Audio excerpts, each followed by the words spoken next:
Welcome to the Space and Rocket Center, showplace of America's space program and home of U.S. Space Camp.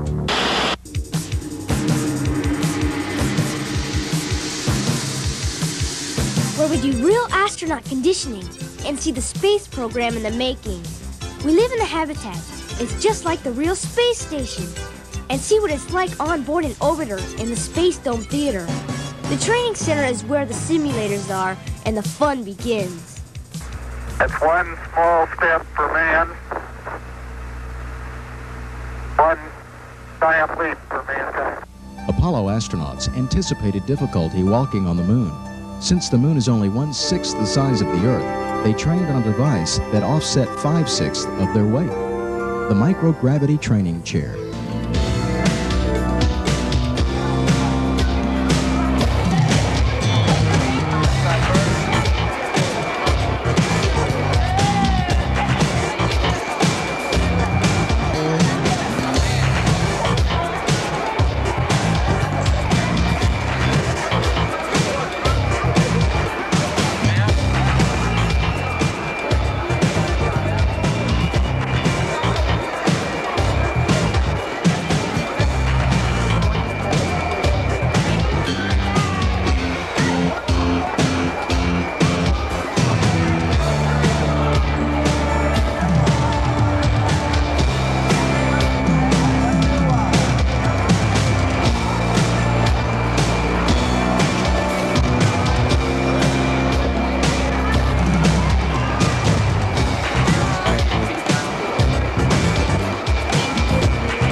Give your name. Seth Dunlap, Okay, and where are you from? Decatur Island, Washington. Okay, and what were your 2 mission positions this week? Well, I was flight director the first mission, and I'm mission specialist the second. Okay, and what was your favorite activity this week? We haven't finished the week. Well, so far. Okay, probably the hamster wheel. The SSM. Yeah. Thank you. Give your name. Greg Cooper, Okay, and where are you from? Maryland. All right, what were your 2 mission positions this week? Station Specialist 3 and SOCC. Okay, and what was your favorite activity so far this week? Repairing the LDelf. The EDA. The EDA, whatever. All right, great. Thanks. Give your name. Cliff, Okay, and where are you from, Cliff? Plymouth. All right. What were your 2 mission positions this week? The SSO and the Station Specialist number 1. Okay, and what's your favorite activity so far? Probably those chairs right there. I don't know what those. The 5 DFs. All right, great. Thanks. Give your name. Sean Durkon, Okay, and where are you from?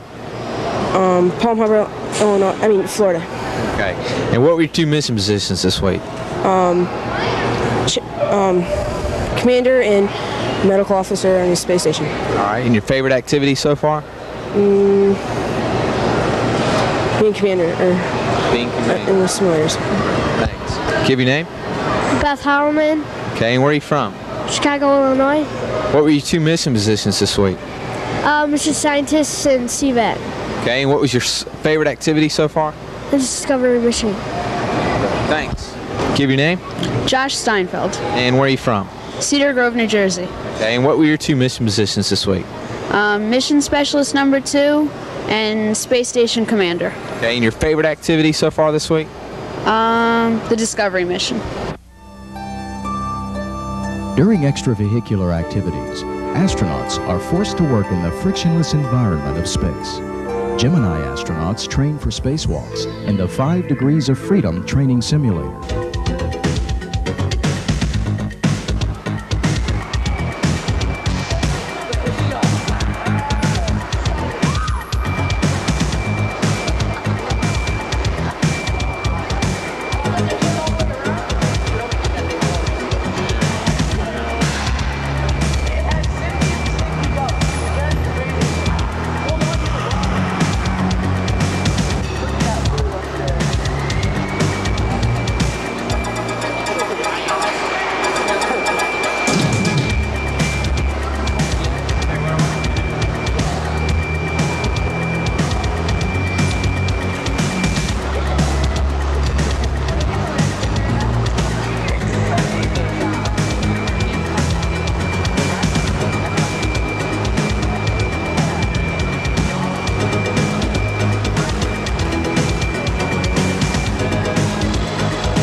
your name?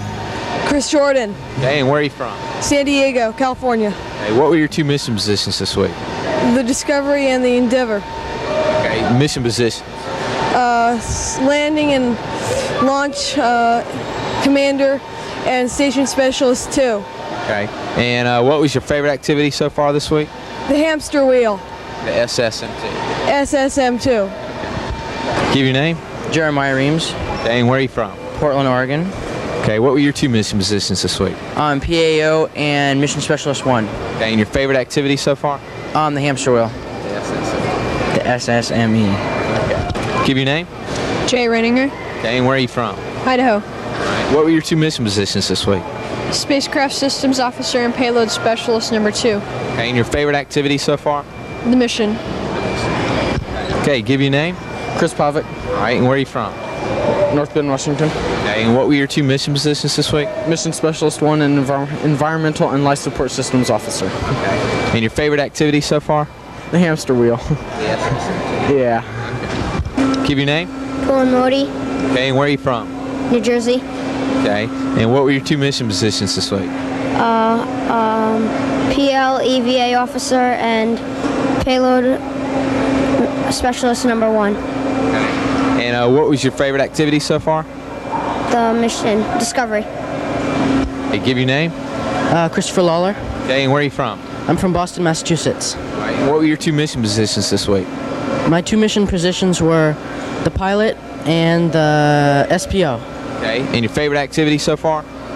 My favorite activity was the mission. Mercury astronauts had to be prepared to stabilize their spacecraft should it begin to tumble out of control. To rehearse these procedures, they used a device similar to the multi-axis trainer.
Megan Harris. Okay, and where are you from? Denton, Texas. Okay. And what were your 2 mission positions this week? Weather officer and station ZBA team. Okay. And your favorite activity so far? The missions. Give your name. Anna Fitzgerald, Okay, and where are you from? Laguna Hills, California. What were your 2 mission positions this week? I was mission director and I'm going to be commander. Okay. And what was your favorite activity so far? I like the simulators and the missions most of all. Give your name. Heather Knapp, And where are you from? Michigan. Okay, what were your 2 mission positions this week? My mission position for Discovery was payload specialist 2, and the Endeavor is weather and tracking. Okay. And your favorite activity so far? Is the MMU simulator. Give your name. Christian Miles, And where are you from? Nueva California, Okay, what were your 2 mission positions this week? landing and flight director, Okay. And what was your landing and launch director, And what was your favorite activity so far? the mission control, launch and landing. Give your name. Jack Paulus, And where are you from? Idaho. Okay, what were your 2 mission positions this week? Payload specialist and flight director. Okay, and your favorite activity so far? Doing the mission. Give your name. Joe Knoss, Okay, and where are you from? Idaho. All right. And what were your 2 mission positions this week? I got SECO and mission specialist 3. Okay, and your favorite activity so far? Was probably the Discovery mission. To train for spacewalks, NASA now uses a water tank to simulate a weightless environment. The astronauts wear special spacesuits and weights are added so they don't sink to the bottom or float to the surface. They hang in one place, just like they will in space.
Here in Discovery Mission Control, you're going to have the responsibility for watching for weather and tracking conditions. You want to make sure that the weather is clear. We don't want any rain in the area. We also want very little cloud cover, and also, if possible, a very, very low winds. Otherwise, you could be in putting the crew in some kind of danger.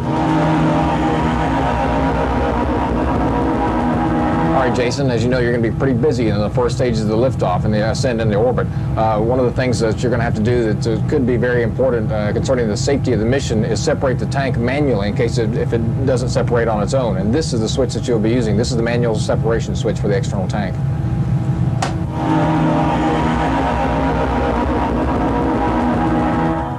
First, we're going to get a little bit of exercise. All right, so we want to know exactly what your bodies are doing up here in space as compared to down there on Earth. That's why you take these measurements twice. You're going to do this experiment on the ground before you ever leave for your space flight. And then once you get up here, you'll be able to do them again.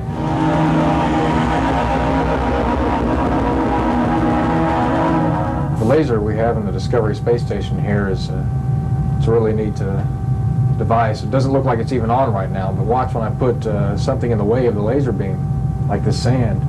The sand reflects some of the laser light back into our eyes.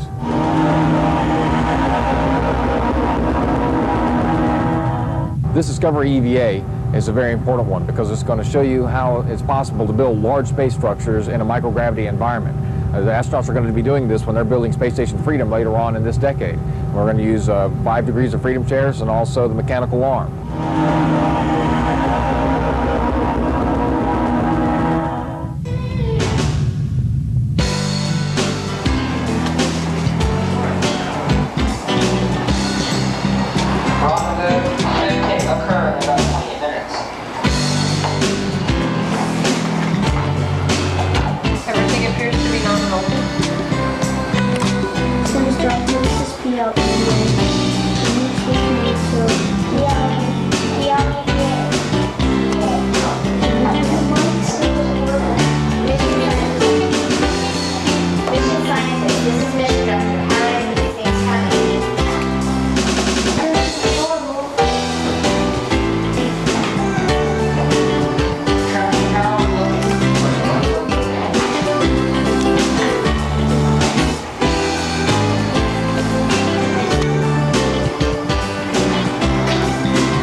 The Endeavour mission control is very complex. You can see that the panels on here have got lots of different things listed. Most of these are potential problems that you have to be aware of. If you see one of these lights come on, then you know there's a problem, and you need to immediately go to your procedures manual and try to fix these problems so our crew can get back safe. Landing, as you obviously know, is a pretty busy time, but I want you to remember one thing very, very, very important. The landing gear switches. If you don't put the landing gear down, instead of landing on wheels, what's going to happen? We're going to make a big hole in the ground, so don't forget those.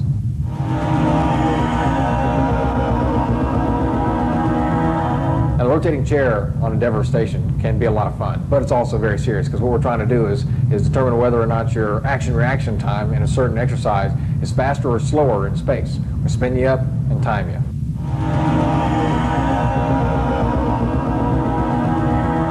On the Endeavour EVA, your job is going to be to repair the Hubble Space Telescope.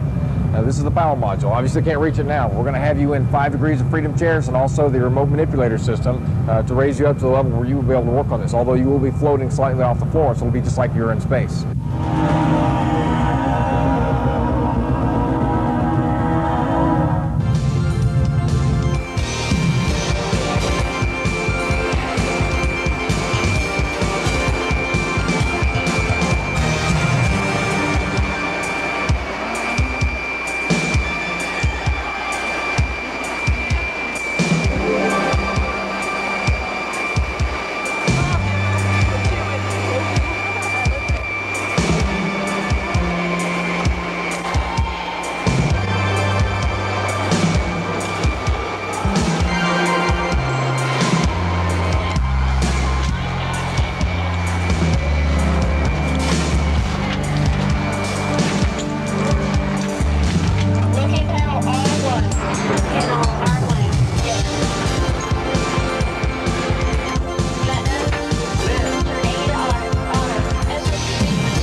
Trainees tour Rocket Park, the most complete rocket display on Earth. Many of the items now on display were designed and built here in Huntsville. Marshall Space Flight Center developed the rockets that launched America's space program. Marshall continues to support our efforts through research and development, as well as providing facilities for training and flight control. I would like to thank you for coming to Space Camp this week, and particularly I would like to express my appreciation to the parents who have permitted their sons and daughters to attend this special program. You know, Space Camp is really set up to encourage young men and women to excel in science and math. We use the space program as a focal point. We believe the space program is important to this nation, and certainly in the future it will be. And if we can teach you the importance of having a good foundation in science and math by using the space program, then we feel we've accomplished our objective. To the future, I say to you, young men and women who will be our scientists, our astronauts, and our pilots in the 21st century, I wish you well, and I know you will be great achievers, and I know you will make us proud. And I'm looking forward to the day when one of you space campers plant the U.S. flag on the surface of Mars.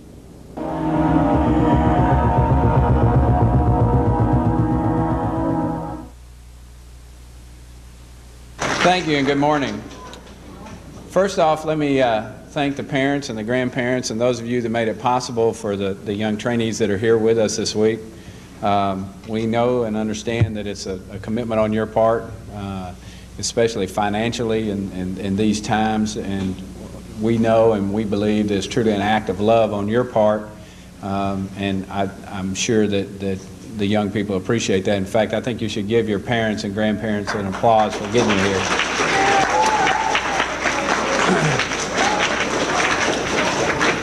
As you leave today, I would encourage you and invite you to stop by and talk to the young men and women that are dressed in the Royal Blue flight suits. They were the counselors this week. They were the trainees' mother, father, brother, sister, mentor this week.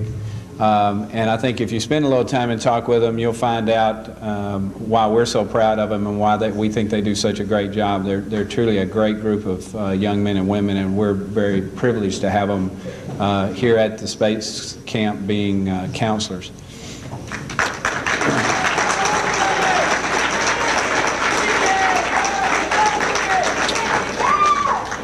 We just recently concluded a survey of 4,000 of our past trainees dating back to the early 1980s when the program started. And the results were, in our mind, I guess, staggering, and I want to share a little bit of that with you this morning. We found out that 87% of the trainees that came through Space Camp, Space Academy, went back to take on more science courses, and 80% of them went back to take on more math courses after their stay with us. The other thing we found out, which considering the age of the young men and women that are coming through Academy and also through Space Camp, and their ability to make choices in their curriculum at this point, which is somewhat limited, they held that experience with them until they got to a point in which they could make a decision on the curriculum and the path that they wanted to pursue in life.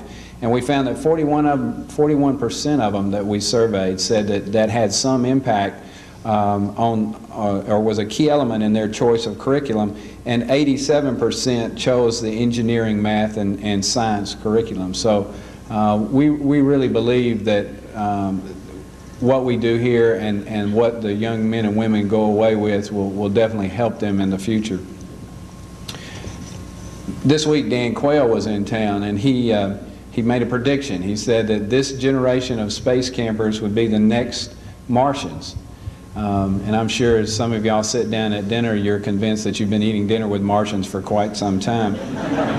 But if you put that in true perspective, it's a very real possibility. These young men and women are excited about the space program. They're excited about learning. They're excited about making themselves smart. And if you think forward, the young men and women today that will be the astronauts that go to Mars will probably be 45 to 50 years old, somewhere in that age when they make the trip to Mars. And if you look at the age of these children today, that's a very real possibility that these children will be at least candidates to get into the Martian program. And we certainly hope that that they can, and if they have that dream, that they can make it. To the trainees, I'd like to say congratulations to you. And completing your week, pulling down within your inner self and making it happen on your teams, and completing your mission. And let me leave you with a couple of things that we believe in strongly here. And number one is believe in yourself. Number two, as you've done this week, is always try hard and give your best effort. And lastly, aim high and never give up. Thank you very much. Good morning. My name is Keith Sharp, and I was the day team leader for the Grumman team. I'd like to first start off by thanking our night team leader, Regina Klontz. This team was a lot of fun this week. I think we had a good time. They really pulled together. They had 2 great missions. They're a very enthusiastic team, and they're a lot of fun to work with, and it was an honor to be their team leader. I wish them the best of luck. Now I'd like to introduce them to you. First off, we have Cliff LaFerriere from Plymouth, Massachusetts. Greg Cooper from Baltimore, Maryland. John Dracon, Tampa, Florida. Christopher Lawler from Brighton, Massachusetts. Pullen Moody from Morganville, New Jersey. Joshua Steinfeld from Cedar Grove, New Jersey. Seth Dunlap from Decatur Island, Washington. Christian Miles from Nuevo, California. Chris Jordan from San Diego, California.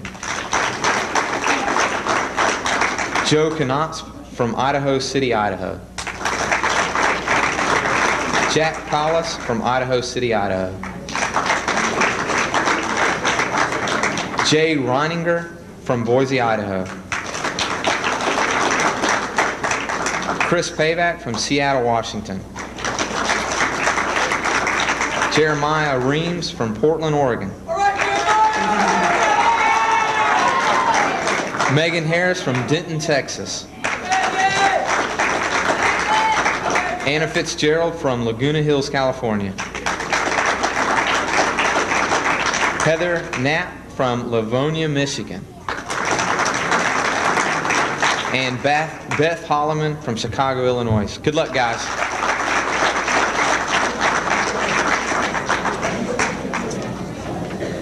Now we are ready to take our place among the space flyers, scientists, and engineers of the 21st century. We have taken our first steps in the continuing space science education program. Ahead is Space Academy Level 2 and Aviation Challenge.